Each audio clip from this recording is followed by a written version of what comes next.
Okay, welcome back. Haven't done a video in a while, kind of been slacking on that, but been really busy. But this one is pretty good and pretty important, especially if you're just kind of not a real big time sports card person, but you have maybe a collection from back in the day, or you just have some stuff you want to sell. I'm trying to help you out and stop you from going down the path of least return, right? Now, Gamestop has recently announced that they are getting into the sports card world. They're going to start buying PSA slabs from you, as well as submitting to PSA on your behalf. Now, this is a like one hand washing the other situation, like pyramid deal that they're setting up for themselves.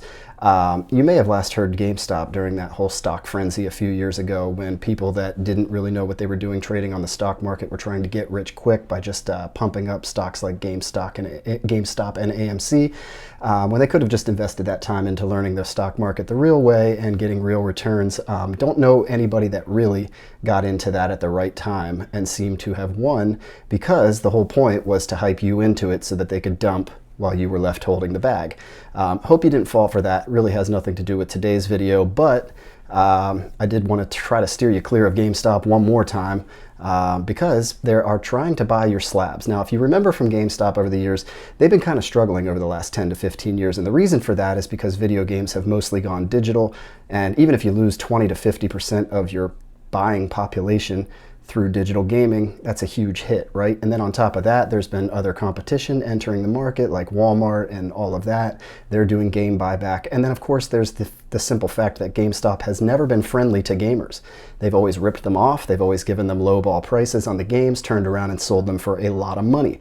That's why I'm trying to steer you clear of working with GameStop when it comes to sports cards, because this failing company knows that they need to figure out ways to generate more revenue. And one of their biggest ROI things that they do is buy games from you and then sell them at like 3 to 4 times the markup.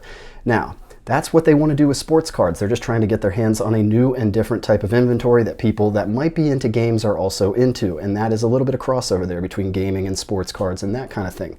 We're all nerds, right? But the reason why you shouldn't do this is because it's pretty much the least return you're going to get out of any method that you use to sell your sports cards. And if you're grading PSA cards, you're trying to get ROI to begin with, right? Like, you're trying to make them more valuable than they were when they were raw. So why would you then turn around and sell them to the person that's going to give you the least for them, right? That would make no sense. So that is why I'm going to give you some other options, because you're probably like, well, if I don't sell to GameStop, where can I sell? Well, if you're grading cards, first of all, don't grade them through GameStop, because plenty of local card shops and card dealers offer this service, and it's a much better price, and it's a much better turnaround, and you're dealing with somebody that actually knows what they're doing with cards, rather than just handing off valuable stuff to some GameStop employee that doesn't really give a crap about your cards, doesn't probably take care of them in the way that somebody that's a card show dealer would, and probably doesn't have insurance and all of that for that type of thing.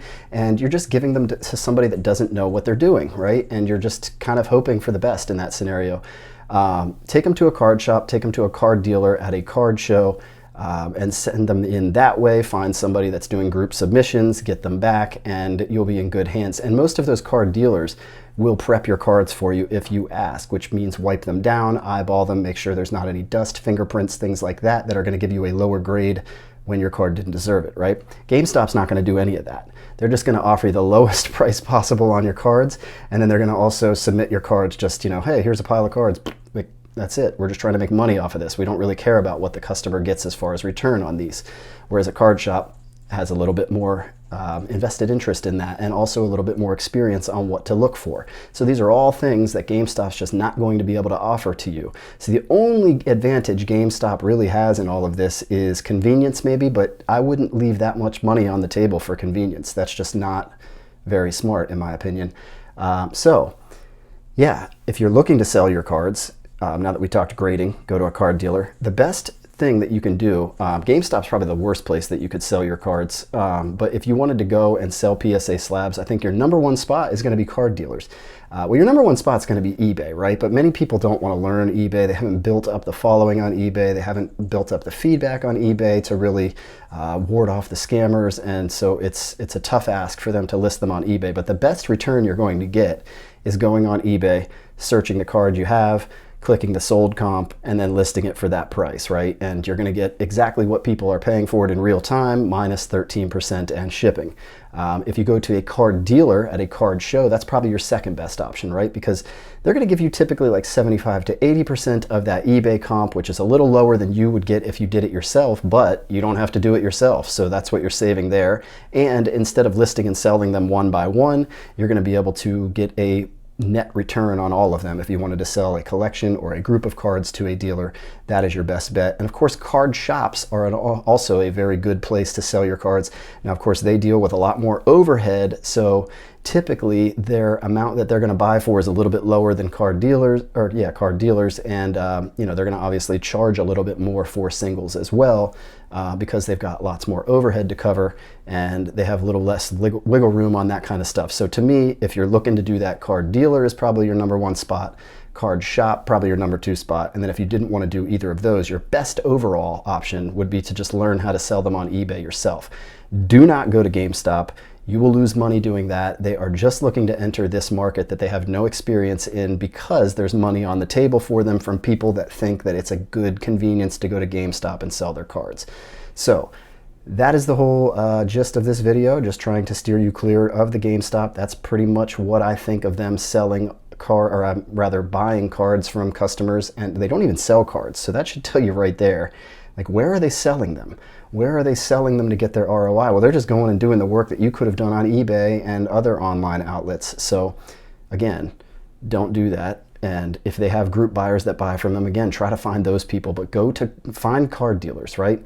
Look up card shows in your area, show up to card shows, bring your cards, and just ask people. If first dealer doesn't say yes, somebody there will. There are plenty of people that buy for repacks, buy for resale, buy for all kinds of things that are going to give you more money than GameStop will. So just avoid GameStop at all costs. That's my official take on GameStop. Buying cards from customers as well as submitting PSA orders for people, avoid them. Hopefully this video was helpful for you, or you found something in here that helps you out, or it gave you a place to go to sell your cards. If you're looking for more videos like this, always subscribe to the page, as I'm always talking about cards, flipping, selling on the internet, how to make money on the side, things that make your life easier.